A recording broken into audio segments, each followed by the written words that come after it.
Hey there, just a heads up, this episode of the Judo Science Podcast was created with help from AI. Some of the voices you'll hear are synthetic, but the ideas come from real research and real judo.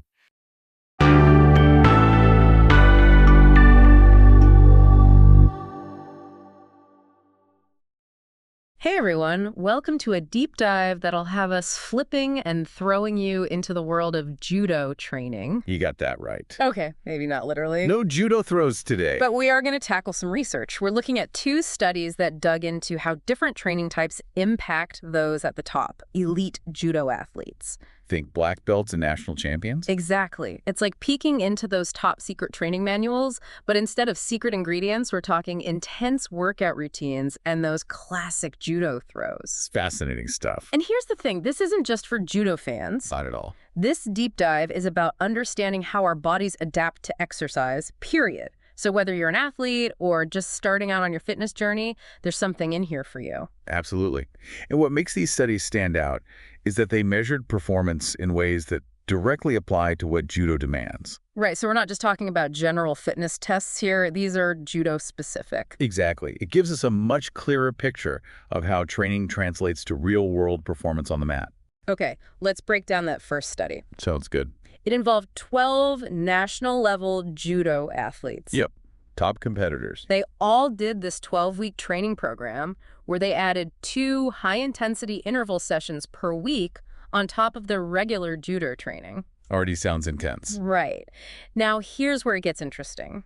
One group focused on high-intensity running for those intervals. Classic cardio. Well, the other group did, wait for it, repetitive judo throwing drills. So essentially mimicking the movements of judo, but at a much higher intensity. Hold on, so one group is sprinting their hearts out. Right. And the other is just practicing throws over and over. Yeah. I'm picturing this huge pile of sweaty judokas. Maybe not a pile, but definitely a lot of repetition. It's all about pushing those limits. I'm already tired just thinking about it. Okay, before we get to the results, I gotta know, how did they actually measure their performance? Well, they used a few different tests. One was for anaerobic performance. So basically measuring how much power they could generate for those short, explosive bursts that are so crucial in judo. Okay, that makes sense. Gotta have that explosiveness for those throws. Exactly. Yeah. They also used a judo-specific test that looked at how many throws an athlete could do in short bursts. Oh, wow. So like rapid fire throws. Precisely. And finally, they used a treadmill test to measure their aerobic capacity, which, in simple terms, tells us how well their body uses oxygen. Okay, so they really put these athletes through the ringer. I'm exhausted just listening to all that. Imagine going through it. These are elite athletes, remember? So after 12 weeks of this intense training, what kind of results did they see? All right, drum roll, please. Well, both groups saw significant improvements in their anaerobic performance. So they were able to generate more power for those short, explosive movements so important in judo. So whether it was running or throwing, high intensity paid off. Exactly. But here's where it gets interesting. There were actually some differences between the two groups. Oh, really? Lay it on me. Those athletes who did the throwing drills, mimicking the judo movements, actually saw greater improvements in their judo-specific anaerobic power than the runners. No way! So practicing those specific judo movements gave them a bigger advantage than just doing general interval training. You got it. And this is important because it highlights the concept of specificity in training.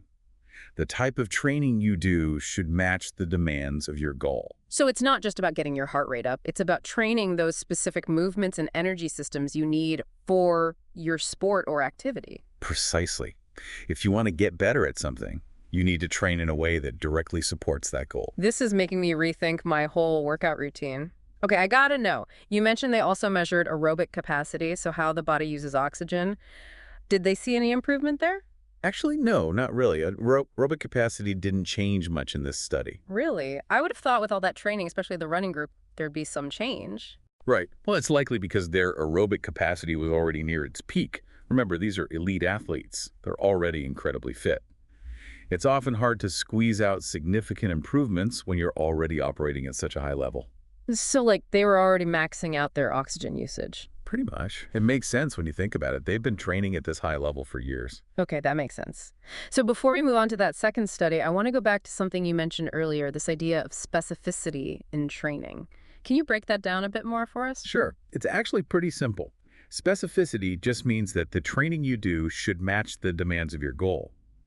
So in this case, those throwing drills were more effective for improving anaerobic power during throws because they directly mimic the movements and energy systems used in competition. Oh, I see. So if I want to run a marathon, I need to run long distances. If I want to be a better swimmer, I need to, well, swim. Exactly. You hit the nail on the head. It's about choosing activities that target the specific skills and fitness components you need for your chosen sport or activity. Makes sense. So working smart, not just hard. Absolutely. By being intentional about the type of training you do, you can make your workouts more effective and reach your goals faster. And speaking of different approaches, let's jump into that second study. I'm ready for round 2. This one gets even more interesting. So the second study also looked at elite judo athletes. Yep, top-level competitors again. But this time, they weren't comparing different kinds of interval training. Right. They were focusing on what happens when you add a specific aerobic training routine on top of regular judo practice. So they took 9 elite judo athletes. Okay, smaller group this time. Yeah, but still a good sample size for this type of study. And for 12 weeks, they had these athletes stick to their regular judo training, but also add in 2 sessions a week of running. Just straight up running. Well, continuous running, yeah, at about 60% of their max speed. Huh. So not like sprinting, more like a steady pace? Exactly. It's about building that aerobic base. Okay, so they're adding some serious cardio to their already intense judo training. Oh, yeah, they were definitely pushing themselves. But I'm curious, what about high-intensity intervals? Didn't that play a big role in the first study? It did. And they included that here, too. Oh, they did? Yeah, so in addition to that continuous running, they also had 1 session per week of high-intensity intervals. Think 1 minute all-out effort, followed by 1 minute of rest. And they repeated that how many times? 15, can you imagine? Wow. That's a crazy workout schedule. So after all that, did they actually see any improvements? Oh, yeah, definitely. Okay, tell me everything. Well, one of the biggest changes was their max speed during a treadmill test. It went up significantly after those 12 weeks. So they got faster? Makes sense with all that running? Right, you'd expect that. But here's the interesting part. Their VO2 max, which is a measure of how well your body uses oxygen, that stayed pretty much the same. Wait, so they got faster, but their bodies didn't necessarily get better at using oxygen? How does that work? It seems counterintuitive, but it actually suggests they became more efficient at using the oxygen they already had. So their bodies learned to use the oxygen they already had better so they could perform at a higher level. That's fascinating. Isn't it? Their engines didn't necessarily get bigger, but they learned to burn fuel more efficiently. I like that analogy. Okay, so aside from getting faster, were there any other improvements? There were. This is actually one of the coolest findings of the study.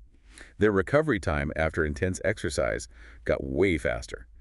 Both their heart rate and oxygen consumption bounced back much quicker. Ah, so they could recover faster between those tough workouts and judo matches. I bet that's huge for a sport like judo where you need to be ready to go again quickly. Absolutely.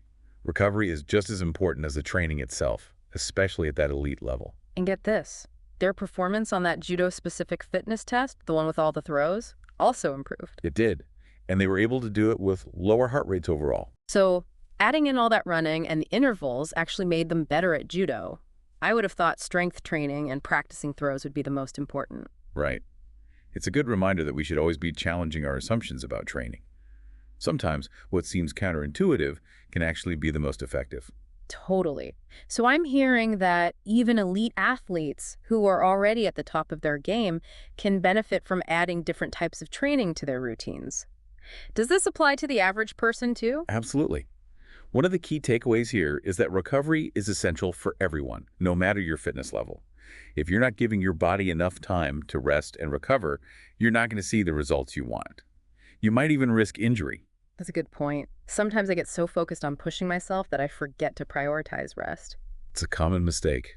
But listening to your body and incorporating rest days is just as important as those tough workouts. So it's all about finding that balance. Exactly. You need to challenge yourself, but you also need to give your body the time it needs to adapt and get stronger. These studies are so fascinating. But with a relatively small group of athletes, how can we be sure these findings apply to everyone? That's a fair point. Every study has its limitations. But these findings give us some valuable insights, and they can definitely inform how we approach training, regardless of our level. It's like they give us a good starting point for understanding what might work best for us, right? Exactly. And they pave the way for future research to explore these concepts further. This has been so interesting. I'm really starting to see how much we can learn from studying elite athletes. And it's not just about judo, it's about understanding how our bodies respond to training in general. Absolutely.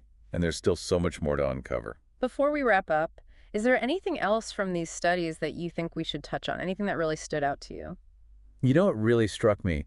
It took those athletes a full 12 weeks to see the real benefits of that extra training. Yeah, that was interesting, right? It really shows you that there are no quick fixes when it comes to fitness, doesn't it? It takes time and consistency. It does. It really highlights the importance of sticking with a training program and being patient. Real results take time. 12 weeks is a pretty serious commitment.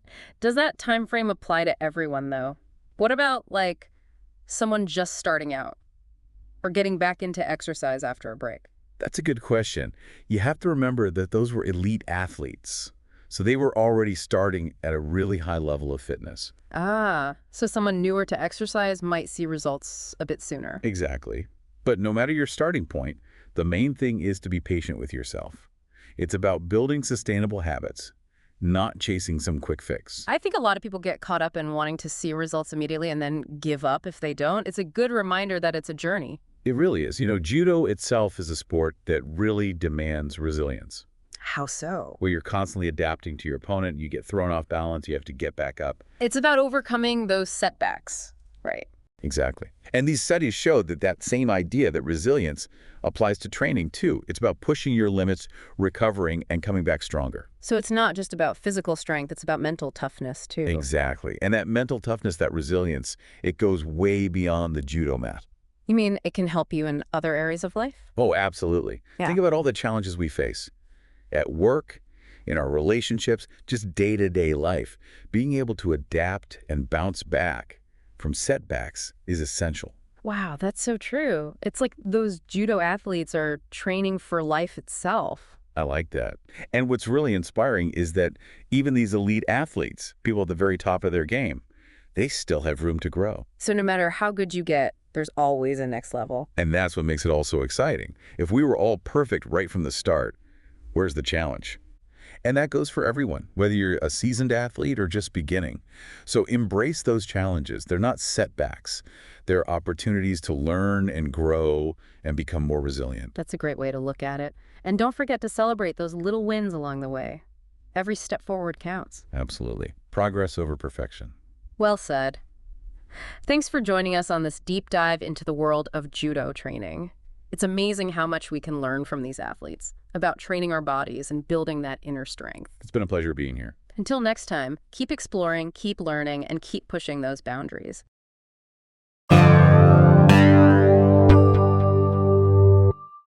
Next time on the Judo Science Podcast, episode 21. Feeling the burn, how strength periodization impacts judo fitness.